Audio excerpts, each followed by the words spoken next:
So, Coach wants to spend a little bit of time assessing where the real deal Evander Holyfield is in his career right now, as well as assess what is physically left in the tool set for Mike Tyson, like what he is still able to do, what is truly the first to go, what stays, right?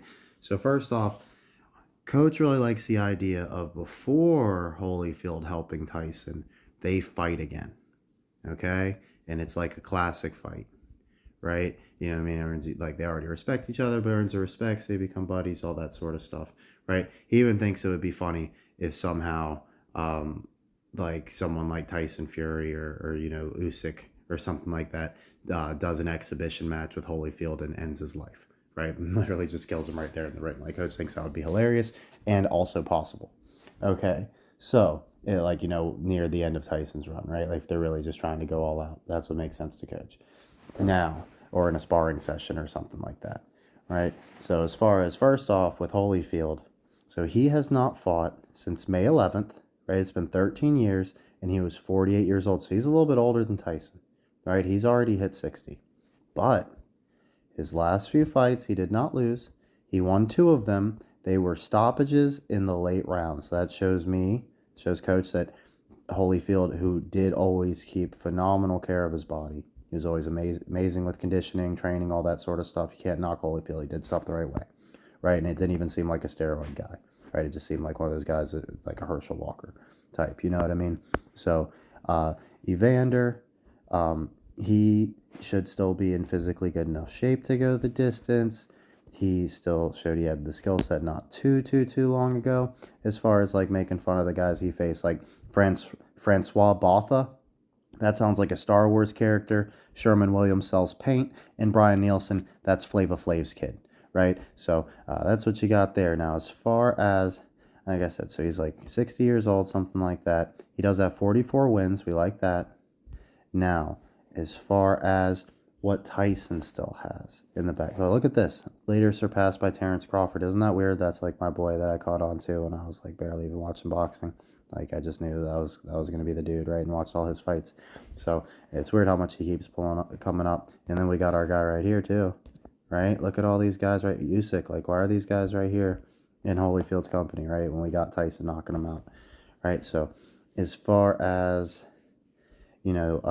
Tyson, like what he still has left. So Rosie Perez, boxing expert, she tells us that power is the first thing to go, and that's what people usually say. Coach has never heard that in his life. He always heard the exact opposite, right? Now, so we're not worried about Tyson's power at all, especially someone who was like the greatest knockout artist of all time. We think he's got a puncher's chance. Foreman was the perfect example of power's last thing to go. He looked like he had absolutely nothing except like get a lucky shot and floor somebody, right? Like you thought it was just like those fights were ugly, right? Like Foreman just looked lost. He looked blind. He looked slow. He looked like he didn't have any reaction time, but he'd somehow just catch you with that lucky one and end it, right? Now I'm heavyweight champion. That's what Coach kind of sees for Tyson. At least like early on when he's getting back in shape. Once he gets his legs under him, he's gonna be a killer again, right? We're gonna see like proper Rocky Iron Mike Tyson back into true form, right? Like scaring motherfuckers, right? So as far as like what Tyson, like what were his natural physical gifts, what has been lost, all that sort of stuff. So Coach has lost almost all of his physical ability from injuries, you name it. Now, one thing that impressed Coach when he was watching was how Tyson was still able to bob and weave and slip punches with ease, right? He still got hit a lot, but he was slipping some really nice punches, right? And that showed Coach that Tyson's back is probably still in good shape and his neck isn't bad off. Like Coach, of all the stuff he could still do, Coach could even still dunk a basketball if you get him drunk enough. No joke, right? In flip flops. And I'm only 6 feet tall and can barely palm the thing, right? Small hands, smaller than Jared Goff, right? So, and I'm 33, right? But I'm an old 33. I promise. I've been beat all to hell. Like if I explain the shots, you'd be like, damn, right? You know what I mean? Some of those would be like the most like millions of views on YouTube, sincerely. If you saw like that spinning headbutt to the face I took that didn't even knock me down but herniated multiple discs in my neck and knocked the other dude himself out, like yeah, that would definitely be one for the record books, right? So as far as like so Coach took really hard shots to the head and this destroyed his neck, so he cannot move his neck very well. Tyson, what I always noticed about him was he has an incredibly strong neck. He has a very strong back too. Like he's very strong. He and also, so what's the first thing to go? Like traditionally from like what you watch, like that's coach's experience as far as what he feels. It's like your back and your neck go first. But as far as like, but keep in mind, coach was really good at defense. Coach has never been knocked down. I don't think he's ever even been taken down. He's been tripped, right? But that's about it. You know what I mean? Like I don't ever remember like getting my vision blurry or anything like that. Other than one time, coach took three horribly flagrant low blows, right? Like not no actions going on, nothing like stoppage. We're just standing around. Dude just gets pissed off, uppercuts me three times as hard as he can, straight to the balls. On the third time, coach was completely unable to see. He does not know if that's because he lost his vision. Coach has had like partial like blackout type things where like my eyes will be open but all I see is black. It could have been that just because the pain was so bad, or maybe I was unable to open my eyes just because taking three straight shots to the balls, like it just completely took the wind out of me, like everything like that. But even though I was completely helpless, and this is one of the reasons like I believe in God, even though like this was one of the only times in my life like I felt like I gave up. You know what I mean? Like I was like, oh, what am I even supposed to do? Somehow one of coach's hands just busted the shit out of kid's nose and he went running off crying. Right? You know what I mean? So like I thought someone stepped in, something like that, but I was like, why'd he stop hitting me? You know what I mean? They're like, oh, he broke his nose. I was like, oh shit, all right. You know what I mean? Like I'll take that. Like I think I literally said, how? Like what the fuck? Like I didn't even believe it, but like, yeah, I mean, that's what happened. Apparently, that's what I was told. Coach didn't see it because his eyes weren't open. That's the only time that was the worst off he ever got in a fight, was those three straight low blows. Like, absolutely fucking rocked his shit. Big time. It was everything the kid had. Like, reaching way back, like, square into the shit, right? He was shorter than me, too. You know what I mean? So it was bad. Right? He's really getting up in there.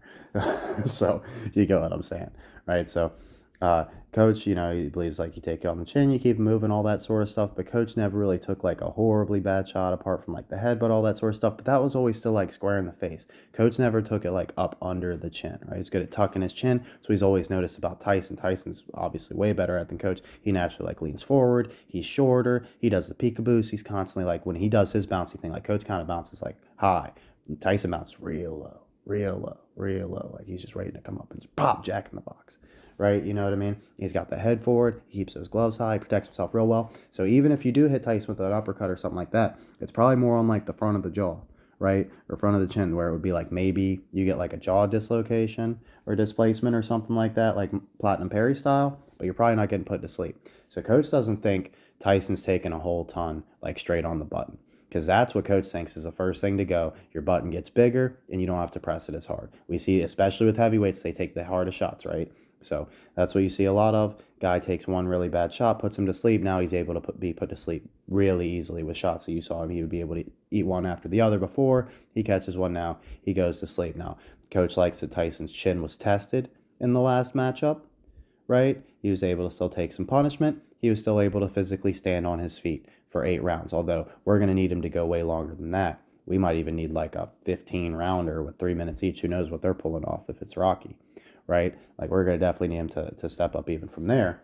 But coach definitely likes the potential as far as what Tyson still has left in the tank physically, because like I said, he can still move, he can still defend, he still has vision, he still wants to strike, but as we saw, his leg is clearly holding him back. And that is certainly something that, like if there's one thing that you can kind of just like somehow find a way to forget about for a second, like you shoot that leg up, you pop something, whatever, you know what I mean? Like you can kind of forget about that for a minute. That's what coach said. Coach's knee shot, but you get some Bacardi 151 in him, he can put one down in flip-flops. No joke, he'll dunk it for you, like for real. So, and I wouldn't even be able to drink. I wouldn't be getting the rim if I like was like overthinking it and sober and like thinking about how bad this is gonna hurt. You know what I mean? Like so, yeah. Coach can definitely, or Tyson can definitely suck it up for a fight, right? If he's just trying to get that one knee right or whatever. And that's all I really saw. Everything else looked fine. Like everything in the upper body looks fine. Looks like same old Tyson. We'd like him to slim down a little bit, not a ton. He can lose a few pounds, right? He's a little chubby on the sides. We expect that at 60.